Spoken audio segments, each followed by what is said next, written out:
ఇవాళ మనందరం ఇక్కడ కలిసినామంటే అంతర్జాతీయ మహిళా దినోత్సవం రాబోతా ఉన్నది మార్చి 8వ తారీఖు.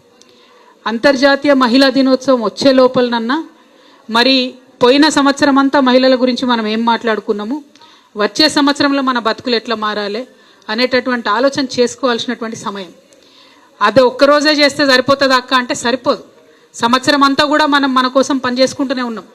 కానీ బర్త్డే వచ్చినప్పుడు స్పెషల్గా ఎట్లుంటుందో మహిళా దినోత్సవం వచ్చినప్పుడు మాత్రం మరింత ముఖ్యంగా మహిళల గురించి ఆలోచించుకోవాల్సినటువంటి అవసరం ఉంటుంది.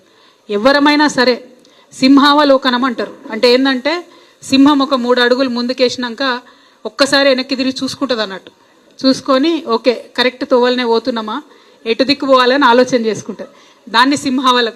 ఇవాళ ఇక్కడ ఇంతమంది మహిళా సింహాలందరం కూడా కలిసి తెలంగాణ ఆడబిడ్డలము మరి ఎటు దిక్కు పోతున్నాము, ఇక ముందు మన భవిష్యత్ తరాల బిడ్డలను ఎటు దిక్కు నడిపియాలి అని ఆలోచన చేసుకోవడానికే ఇవాళ ఈ మీటింగ్ పెట్టుకోవడం జరిగింది.